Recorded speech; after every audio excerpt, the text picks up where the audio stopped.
Alright, I'm reviewing Infinite Undiscovery. It's an action RPG for the Xbox 360.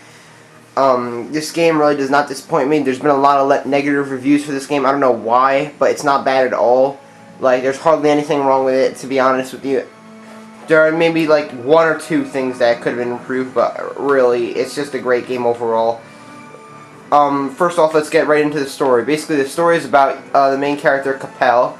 And he's mistaken. Like, at the beginning of the game, you're in a prison, so he's taken to a prison, and like they mistake him for Sigmund, this hero that can destroy there's like these chains strapped to the moon. See the moon right there, and then there's chains. I don't know if you can see them through the camera, but they're over there because you can see them when you're riding around and fighting.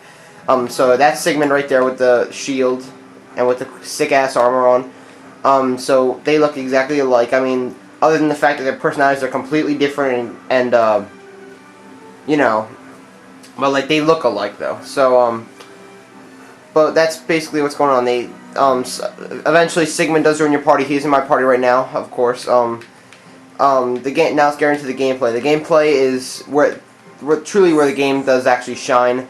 First off, I really don't mind this. A lot of people hate this, but you end up getting a lot of characters in your party. Like, I only have 10 right now, and you have like 17 to 20 at the most. 20 is like at the it's just that's really cool. I mean, it'd be cool if they did like a thing like with like Radiata stories. So it's like you get friends. I mean, that's just what I think that would have been cool. But also, yeah, this works too. I don't know why so many people hate, oh, there's too many characters. Well, you only want 5 characters like Digital Devil Saga, where you use 3 in the party and 2 out. That's stupid. It's fucking retarded. And right now I'm using 4. I'm leaving like 5 out, and eventually get more. So, I mean, like one time I had like seven characters join my party at the same time. So, you know, the enemies look cool. It's a really open world, actually. Like Final Fantasy 12. It's like, this game reminds me, is like a mix of different games together. First of all, the combat and story, like the fact that it's mistaken identity, and the combat kind of reminds me of Rogue Galaxy, personally. If you ever played that game, this probably remind you of it. The really open world really reminds me of Final Fantasy 12, because in that game you're free to go wherever the hell you want.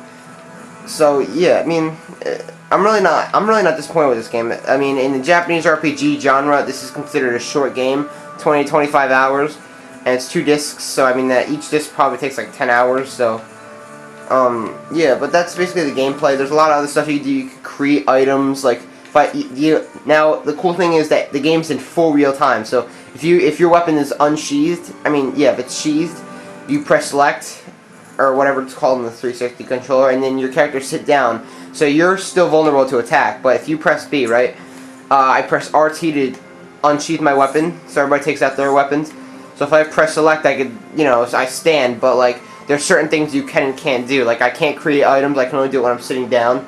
Party, you can only do it when you're in a town or village, which is kind of gay. Or at the beginning of a special mission. You can only talk to people when you're sitting down. So yeah, that's basically the gameplay. Item creation, different people can create certain items.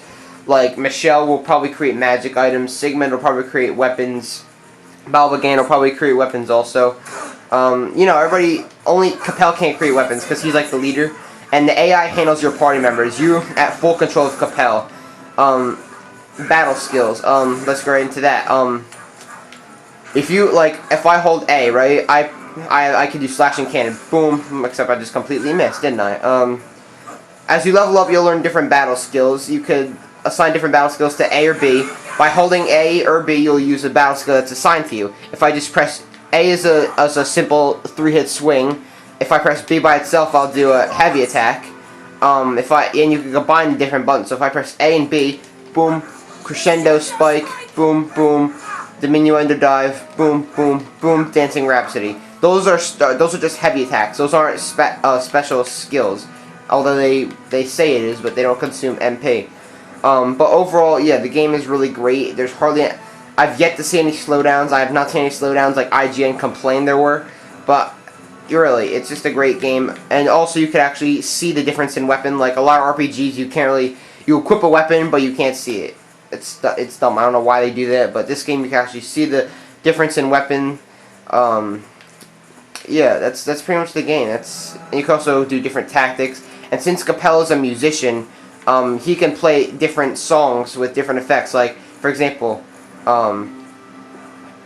this one, for this, you have to hold X to use your flute.